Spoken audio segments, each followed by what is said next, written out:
course ni nyina. So what check Bayern this season clearly. Bayern bo this season no. Number of matches so mabo any competition so mu no. Goals share enyo mo den. As it stands no match 134 goals. So omo ye bo ba kwa yen share goals nye problem. A team of Hurricane or Leroy Sani or Kingsley Coman or Segnabri or Musiala or Abrante friend Michael Olise. A team in terms of attack or many problem. By Bayern problem this season pano your defense and your biggest problem this season. Most especially the center back area. So what check your center back Upamecano na beka so ye reliable center back no e pred ninya this season pa or menya the best out of him. Came now ba ye no nyoma nkoye ano se prepra. Ano mo kofa Eric Dyer ba ye ono so so obefri bobuko nim so clearly Bibia indicated say ye be run new season a Bayern be here center back. So say Bayern be here center back. No more kofa Jonathan Tah. I believe a perfect signing and a Bayern for Babaye. Jonathan Tah a established center back, quality wo experience wo adaptation Germany one wo and konkoye problem. And Bayern for so benefit because omunko ties kakesi bia and fan koma Leverkusen oba as a free agent. So ye cost benefit analysis so ebe benefit Bayern. So Bayern signing Jonathan Tah, I believe a very good mood at the Bayern. Bavarians ni nyina no omu problem this season akoye omu center back area omu defense so and Jonathan Tah ebetimi that stability abasa defensive area Bayern this season atos ne diamom so a good move for Bayern so omu signing Jonathan Tah. Metese o call Man City and now your story say Pep Guardiola and Man City for Pep Barcelona attacking midfielder Dani Olmo. I'm an free Barcelona by Manchester City. Ken Manchester City sha say omone Dani Olmo di nkomo no enye ne. Ome di nkomo ache pa. At the time ye wura January nim no. Problem ne story e beto odwa say team my friend say Barcelona ain't mean register Dani Olmo no. And Manchester City for nya first contact. And an yoman to me uncle. But Manchester City asa akunya contact with Barcelona. Na Barcelona for catch Man City for say omunya ready say omo beton Dani Olmo edna koboboku obiemu enti omo nton Dani Olmo so ama Barcelona for ate ase say on person be free boboko ni because of the project na Barcelona for ne person omo ye no ogidi and person yes successful with Barcelona boboku no but Manchester City for believe be say omo diskakese bi koma Barcelona e betima sesa Barca for adwen because already Barca person omo ton a player ni mu edu baako no mo di peska edeto and some players no yate Rafinha din wom yate Frankie de Jong din wom Araujo yate ni din wom and they say Dani Olmo so Barcelona na nkasa omo pe one big player omo ton na omo betime skakese so Manchester City for no e decide say so omo diskakese ko Manchester Barcelona say sia Barca for adwen besesa no meja Abrante friend said Dani Olmo. Pep Guardiola personally when the Abrante friend said Dani Olmo etiache from 2019 at the time I know what the name was Zagreb or Sade call Leipzig. Na Pep Guardiola person was signed Dani Olmo. And Abrante friend said Valdio nyina bom. And omunya Valdio but mentimi nya Dani Olmo. So oye player ba kwa Pep ankasa e penasema wa follow Abrante na che. And wa catch Man City mpanyim for say me here a modern number 10. Now according to reports, yes ya the quantity of Pep e pe Dani Olmo pani ye say one or per modern number 10. And your old fashioned number 10. Or per more modern number 10 omote sa role na se peyi ohun se Dani Olmo e modern number 10 de toso mienu or pe a midfielder na sa attacking midfielder or you very creative Dani Olmo e creative or obi obetima connected from different angles and zones and to what check Dani Olmo say pretty behind the main striker or connected from the deep or to me connected from the left side from the right side and at the forward line area into connected from different zones and so yes our player na Pep Penibino at the same time oyobia in tight spaces obetime movie and obesa ma goals and the Pep Guardiola sha Abrante friend said Dani Olmo ni profile no osiope by as it stands now Barca so omonton Dani Olmo si on person obeko by Man City for ogidie say so diskakese ekọ Barcelona on betima se Barcelona for adwen metie Carlo Ancelotti ne press conference no na baby kakra bi tache me Carlo Ancelotti say odo Real Madrid for so do no na mre bi dura uye coach a e wo so sesem imre bi dru now so ye club e wo so sesem most especially say what try so be face ade na ba yemfa na wagye na wakobe bi foforo even ye nipa a enye football pokra no nipa bia no se wo ba bi na wo ye adwuma nneoma nkoyi wa try so be face na enkoyi a uje mu na wokọ na dimpa na wo kakra no etimi a protect ene no ana Carlo Ancelotti etimi aye ken on say ye taika asem bi say ade ba ko e ma Ronaldo ni Messi special e ye omo longevity nkofo se omo ntia se how are Messi ni Ronaldo e jino mo na so ache pa na mo ye special nye player bia na obetime gyan na so ache sa longevity no oba coach ma eno bi na Carlo Ancelotti aye no Carlo Ancelotti e hyase so be head coach on say na oye assistant coach Edma Rodrigo Saki in 1994 World Cup Italy ko ye no by say obe head coach pa na hyase from 1995 from 95 e be see na e ye 30 good years yenya Carlo Ancelotti in the era of Marcello Lippi, Fabian Capello, Sir Alex Ferguson, Arsene Wenger, Bobby Robson, Trapattoni. Sa era no, na Carlo Ancelotti ni omu compete or ye successful. Ye free sa era e benya Jose, Pep, Klopp, ye benya Diego Simeone Benitez. Ye nya Carlo Ancelotti sa era no so sa ni omu compete ye successful. Ene ye ba benya the new school of Arteta, Xabi Alonso. O sa ni omu compete.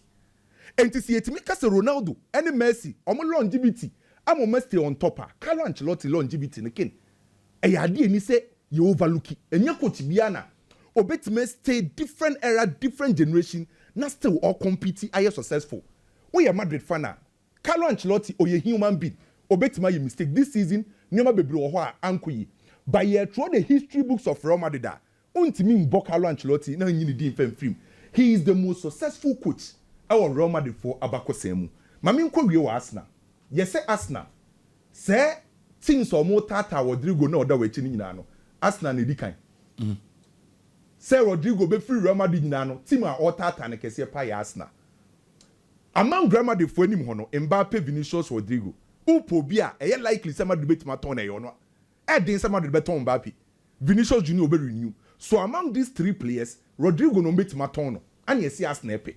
Can you imagine the way you Bukayo Saka on the right, Rodrigo on the left. Also, Rodrigo in position Paul Pepane on the left too. But now Vinicius Junior until Onyambo. By any time you are remember the better left side in the performance. So imagine say Arsenal, Rodrigo, Bukayo Saka, na Martinelli be war. By the end kasa. Say omo pair Arsenal 4 pair. Car verse in the top. Oh, some better striker. Okay. Say Arsenal 4 pair. Omo mfambe swap do Saliba ne Rodrigo. Saliba Rodrigo. No mbe. One be twa bia soso. Say o sas na twa bi soso. Esas na twa bi soso. Omo de Saliba beje. Omo de Sikaka Saliba ho. Beje Rodrigo. Ana Rama the center back so mo peni na personally. Ken dia me penny pa no. Eye Bastoni.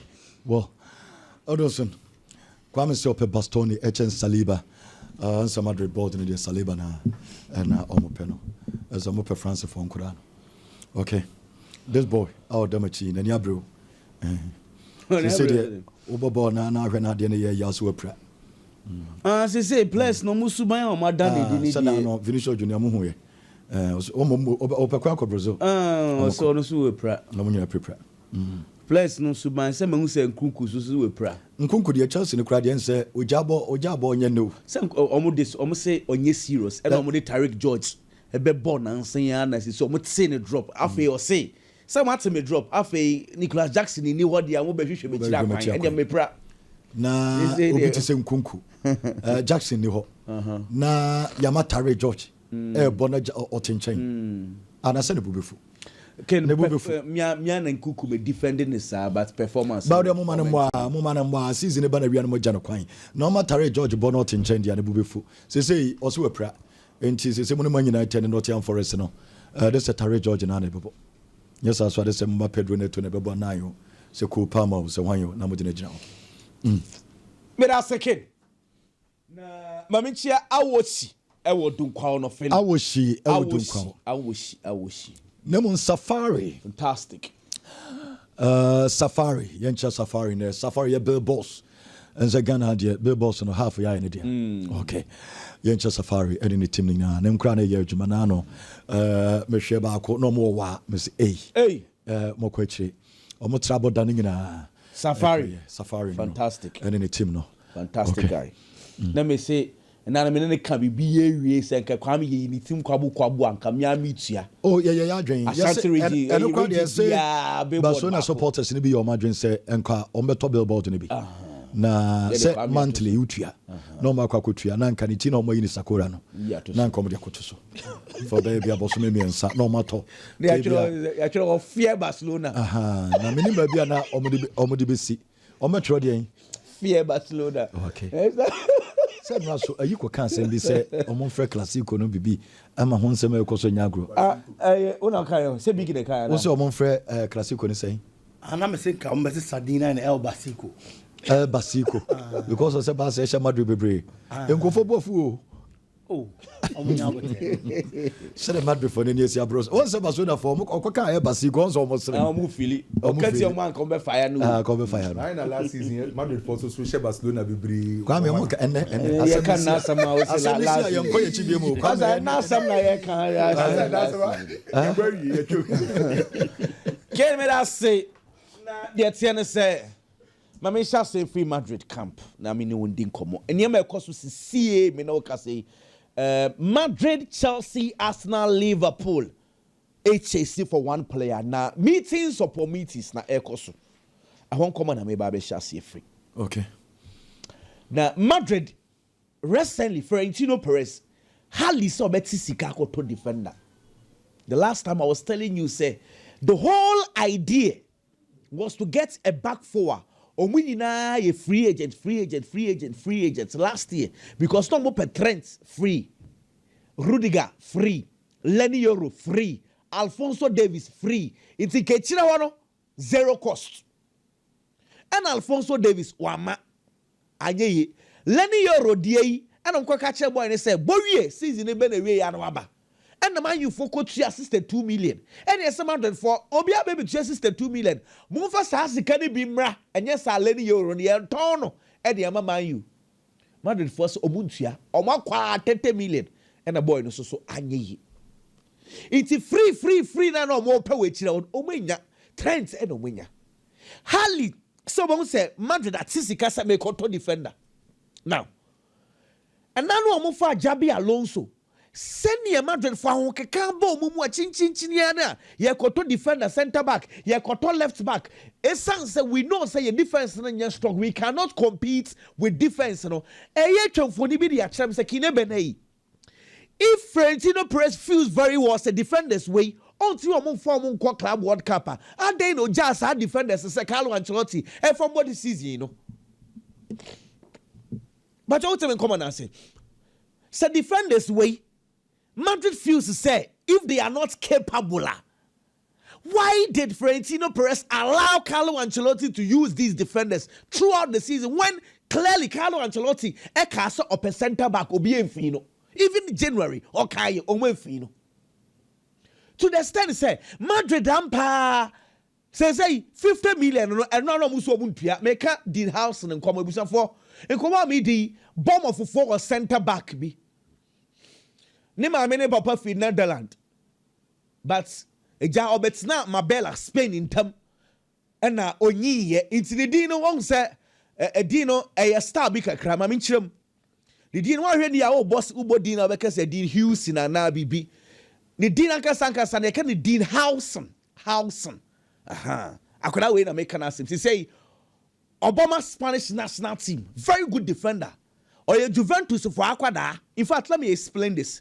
When you say now Malaha, Barcelona for the corner home first. Holy Cruyff, those days no Yejuma Obasa. No more pa Aquada. Or no now roll you in the future. I remember 4 and 5. This guy and almost 14. In Kayeke, Komotono, and by this time, Rona Royone, Dean House and the neighbor 4 and 5. But one corner, Hono, Juventus former Kellini Frank says, Open acts or defending a brand Juventus. And odi echire ko Juventus one name wa Juventus for say afei boy no mu hu ni ye and am nuko loan wo Roma and now no ya bomb of akofa na but last year ya wo mu 15 million and on buy no the clause have send contract mu say club will be penwa release clause here 50 million pounds 50 million pounds no Chelsea for akọ bomb of for say no problem what trigger wa fa akwara no ko it go and talk to the boy Chelsea for na akwara na kasa akwara ne papa and the agent Ni papa na ye na agent, papa so bobo kakra. Enti Chelsea ne papa na kasa, Arsenal ne papa na kasa, Liverpool ne papa na kasa. Madrid de omo kwa hono omka so buntua 50 million. Only for enra ne enne. Afei Xabi Alonso the pressure to Florentino Perez so sir. Afei Florentino Perez on one pa. Madrid 50 million akofa a 20-year-old. And some Madrid for say we are desperate. It does not happen. And see that Florentino Perez. So on pressure say all of a sudden the man is willing to pay for defenders because he knows that the defense is weak. It is say Madrid first shows okay. Xabi Alonso more pressure. Boy no anka sankasa no. What the ni nyina to table no so a Madrid first. Chelsea probably second. Liverpool, Arsenal so di echi. It is say 4 clubs say me bo mu nkomo ken. Obi any boy ni bibia wie. Akasa boy no e be take decision but it looks like boy no want to go to Real Madrid. Into Madrid for na was so bu quote 50 million no e ho na year train CCA.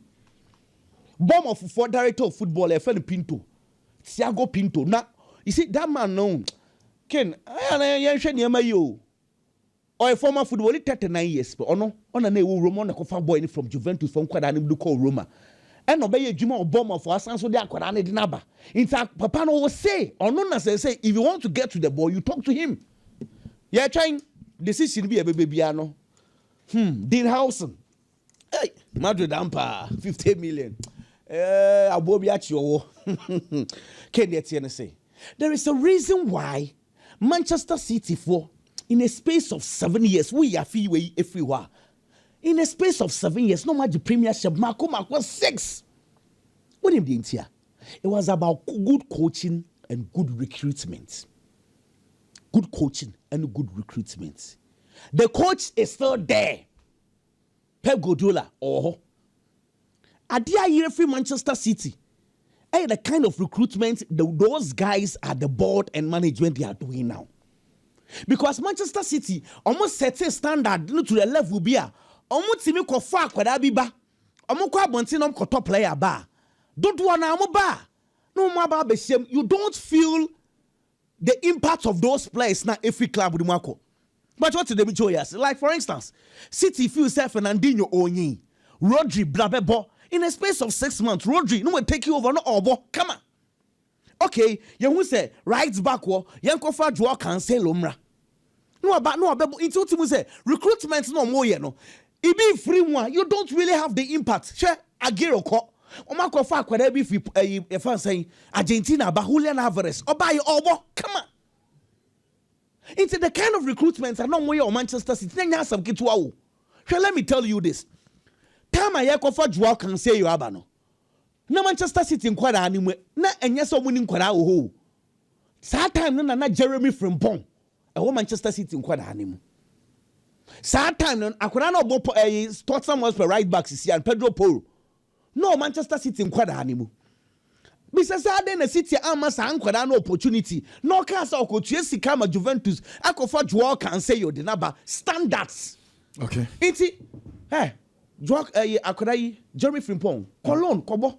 But a standard not drop it. If you say Rico Lewis, that's over Manchester City right back. Rico Lewis, he's not better than those days standard Jeremy Frimpong crowd Manchester City anymore. They have dropped the standard recently. City a market no akofa papa de na ban. And Matthias Nunes, oba who influence bi the team, Calvin Phillips Emfa, Jeremy Doku, those recruitments now, the last about 2 or 3 years for na you know. A good team no. A weekend team, no recruitment and a City ye no recent times and ye. For instance, let me tell you something. A Bianese City will market more City per right back. Jeremy Frimpong, wawa kwada woman kwaima no koye. City to akurane be call Liverpool. City say occupy Newcastle for Livramento. Kevin De Bruyne out of the team. The first name I may say got me sad. Morgan Gibbs White. I'm so Umo turning Manchester City to its club. The best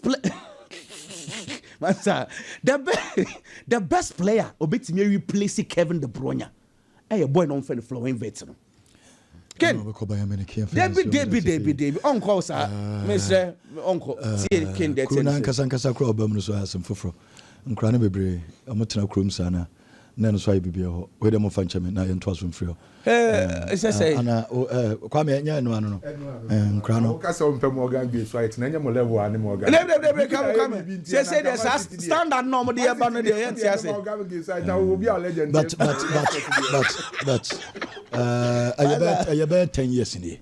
I can't get city there. Come on, more level and say you raise standard. Any can say saba for o legend ye let's go. Let's go any legend Mr. Come David. More than call US na. Of because omunim no one the try take it no. David. Let's Mr. need you more. Let's go into Manchester City. And I said Thomas Gravesen so legend. We massa. And I Joey Barton. David Onka ho. Mr. Onka ho. You fancy way. Mr. Mopa. Only Richard Dan. David ono so nka ho. Mr. need you more. Hey, City to place. Players be able City. Okay. Oh, yeah, na so mo confirm West Ham for right back. Fubed. Hey, ba ko bi Madrid photo o se na o mo friend no nim say ono. Fubed, say na mo confirm Fubed. On ka say no nim say ono. O mo nyina wa bobo. Man City ase. Na obi a wo bi. What I say? Manchester United dey. Hey, o mo dey dey. Na mo confirm Gabriel Obatan ba no. Obatan. Baby. O baby dey job ya dey o. Radio ya dey. Radio bi a ko bi. Baby dey no very good player. O United ni yo ho ni. Ba ha na onyi. I was playing there. Baby. Ferguson is not unim no one no. I say you Mendes so akware sa chechere de. Bigi. Obi afabi. Obi ayre. Obi afabi. Sir. Kaja Chelsea to kofa Gaya Kaputa mi. Gakuta. O Kakuta de no. Kakuta. On no talent in chomina. Na e fan am fa ball no body no ni bo chomina. O da Kakuta de. Kakuta de. Papi Jilaboji. Jilaboji na lenje. Bakakuta de. And Timo Bakayoko. Bakayoko dey. O Bakayoko later opeke. O later he fa ben. Bakayoko ko Juventus. Na why can full play. Hey, Kenam bro. Real Madrid. For never munina abo Manchester. As I can no free kroma. Okay, I say we can o kase tia kwame. So first no kwame. First pa no e kafu ne Roberto Carlos mo ne sa Brazil for no munim tre bo bebebe. O mo ne sesa no Luis Alberto. Banka Corona with team no 2 and 3 dey o mo free kroma. Kwame no left back. Nka kroma no na bo 2 and 3. O we Lazarus with we ya. Area na wo no so mo chebo abo abi so obi oni bo bia. 2 and 3 ye omo abo ye omo dia. The other ball ne buy. And I do so. And I wear do be so. And I wo e na wo o de bia park no so ye ne nyina. O de Kwame no number 3. Men kana asam na ase wa kase tia Kwame. Me che number 3. Wa kase tia Kwame pa. Kwame boko de. Ye ni komo. Ya Kwame ye ni komo. Ba de nyina ne bole fa. Oni Kwame na number left back. Nyina ne 3. Munkwe. Kenam Real Madrid. Player friend is Rodrigo. Stories are we here in say Abrante and say wapra. I want to mean see a kind from Real Madrid for the rest of the season at the end of the season. Na reports and number bonte no nipa nigidie say nsem na e kwose ye no kre. Just because of earlier reports are na edi nkan aba e fa Abrante e friend say Rodrigo ho. There are reports from Massa. I say El Clasico na course over the weekend. Player friend say Rodrigo ankasa na catch Real Madrid mpani for ne say ball no onye ready so bebo and ball no ontimi mbo etisa ndiama ni nyina abeba dada no na Abrante ne say wapra no amamamfo bebre nyini na Massa report no mo de buy no mo sa say Abrante na decide to pursue Real Madrid boboko nim because he feels he's been undervalued or feels that there are certain players and your values are players in the chain omo there are certain players and your respect our players in the chain on Rodrigo. And omu boarding, ebo player friend say Kylian Mbappe, ebo Jude Bellingham, edin these two players. Ken, if you say football is a business, and businessman be a penny to be protecting the investment. It is a businessman be a juma. Wow, the returns a breno. Wow, this is cabreno. Wow, them for sober breno. Wow, yeah, dear be my business na ko anymore. And ya wo sa ni pa ko no ba be nyo dosron kubi. And so the mouth. So Real Madrid decided. And as a Madrid in penny for a decided. So these two players, omo value omo dia chain a player friend say Rodrigo. You are going to ask yourself, say why? Except for that say omo yes sir, and I say anything kasaba. Personally, me feel say can say sir. But individual difference inti. Untimi nkyere obi a woyɛ investment and also managing a club. Kwan obefa so they are donny players. Ken Rodrigo is a fine player. He's a quality player. Watna Real Madrid for some years. Performance over the years saying it here. Ball no the amount no credit. But football gradually, especially when you're a forward line player, a moving from just playing the game to the numbers game. Last 3 seasons, na player a friend is Rodrigo. Any a year other players Real Madrid. Na Benzema oho. Ye both season new year no. Na Benzema share 19 goals. Vinicius Junior share 10 goals. Asensio share 9 and Rodrigo share 9. Omo boss last season new year no. There's a new season. 2023-2024 season. The top scorer for the previous season and Benzema oko. Benzema kwa, you expect other players to step it up. Because say you have a new player than a bampoa. Yeah, gen some we are afraid of adaptation. Now I settle well with team nimo. It will be expected so more market, you know. Our team nedada, omunim terrain no. I best step up na near my kind yamaomo. Last season I said na making. Jude Bellingham steps in as a midfielder.